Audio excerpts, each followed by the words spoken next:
Hey there, this is Andrew. Welcome to my first episode of Better Know an Archetype.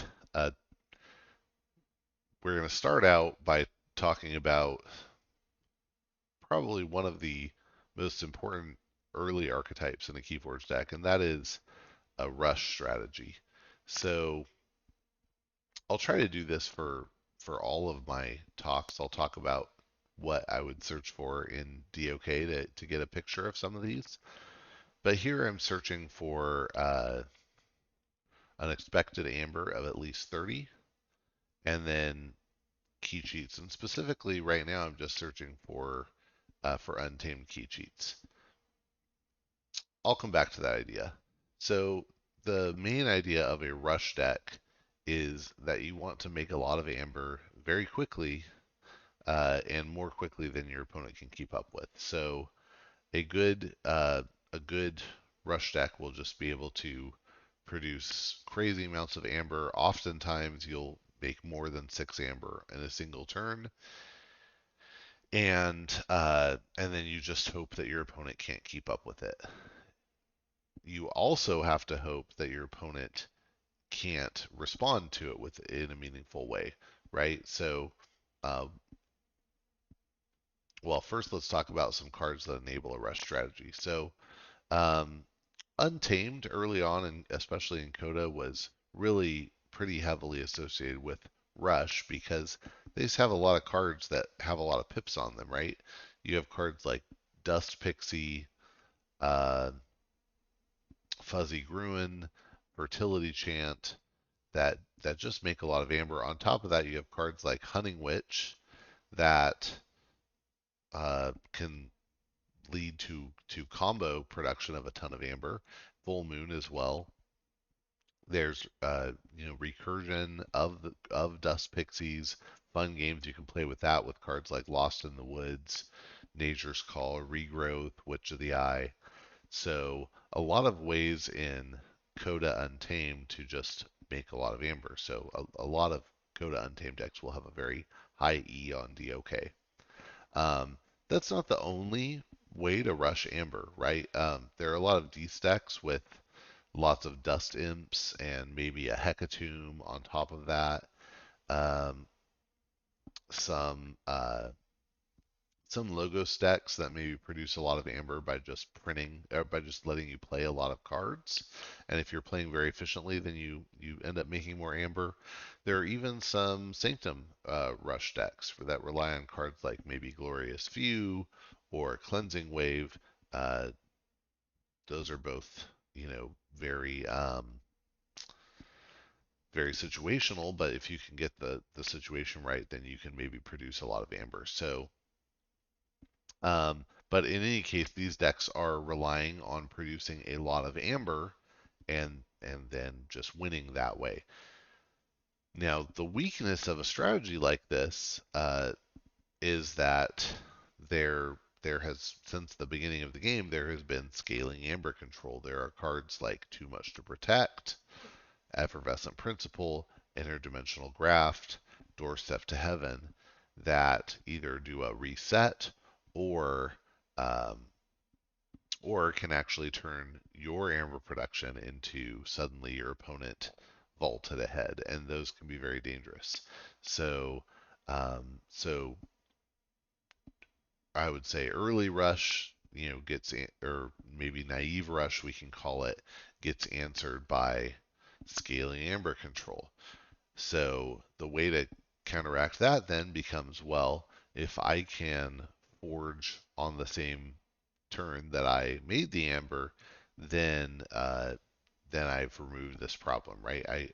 I printed 8, but then I played key charge and spent 7 of it to forge a key. So now your Too Much to Protect is not useful. Um, and so that's why I included these in here. Now it's worth noting that theoretically we could be getting some AOA decks in this search, but unfortunately, one of the problems with AOA is that it just doesn't have the it just doesn't have the raw amber production uh, to keep up here. And so that's why we won't see any AOA. Now we do see some mass mutation at the high end of amber production with very high E, but but of course there we don't have Chota or Key Charge. You might have Key Frog, but there's always the question of whether you have a combo card to go with the Key Frog to make sure that you can get the same turn Forge. So, oh, look at this thing right here. 4 Dust Pixies, um, 2 Hunting Witches, and a Key Charge. I mean, that is just absolutely insane, right? These are ridiculous things that are happening here, and the game can just be over in a couple of turns when you have this sort of stuff flying around. Um, so yeah, those are the dangers. Now there are other key cheats that could be relevant here, like an Obsidian Forge, maybe. I did not include Key of Darkness or Night Forge because um, Night Forge is really only useful in like a pretty rare situation, like maybe if you're running the Sting or something like that. Um, but usually that's not going to be very beneficial. Key of Darkness just increases the cost so much that I decided it wasn't worth considering.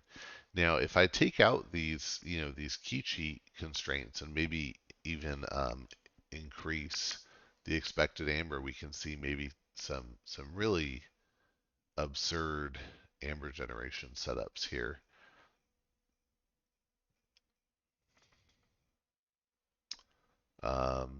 Rustivox used to be owned by a friend of mine. Well, it's still owned by somebody I like, but I'm only minorly acquainted with them. Um, yeah, and you just so the Brig combo is a good way to generate amber. Cards like Ronnie and Entropic Swirl. So that's a really fast AOA deck, but you'll notice there's no key cheat in here, and so you are a little bit at the mercy of what your opponent can do. This deck here, 42 expected amber, that is absolutely insane. Um, but you have two Too Much to Protect, 2 Hunting Witches. Yeah, that could be crazy real fast. Cards like Nepenthe Seed can really help here as well because they get you your Dust Pixie back if that's what you need, or potentially your Fertility Chant. If you had a key cheat, then you could get that back. So yeah, that's the general plan here is make a lot of amber, and then ideally have some sort of key cheat. Um, I'll also just throw out there, Chota Hazary is, in my opinion, the better uh, key cheat because not only does it combo better with Hunting Witch and Full Moon, but it also combos with Lost in the Woods and Nature's Call. So yeah, Chota is really the king of these rush strategies. I think there are going to be some, and I'll just say I also heard from somebody who I think is a little even more of a rush aficionado than I am. But I do think there will be some really viable Dark Tidings rush decks that come out over the coming months that we see doing great. Um, I'll go ahead and show you really quick just a few from my collection that are insane rush decks. Uh, Painter Ripper, which now this actually just goes into something that I think is true in general of rush decks. Archive can really benefit them because you are able to set up those combo turns, and so Ganymede Archivist is a worthwhile card here. Titan Mechanics can play part two, but here we have 3 Dust Pixies, Chota Hazary, Nature's Call, Lost in the Woods, which of the Eye sometimes matters. And Arise can come into play too as a way to get back the Dust Pixies and the Chota Hazary. So, just generally speaking, we're making a lot of amber. We're forging the keys. This one has not even quite 30E, but I've been in situations where I had 2 keys and I had the combo where I could have forged a 4th, maybe even a 5th key on the last turn. With the crazy combos. Uh, Here's another of mine that has a higher E, but and has the Chota and the Nature's Call.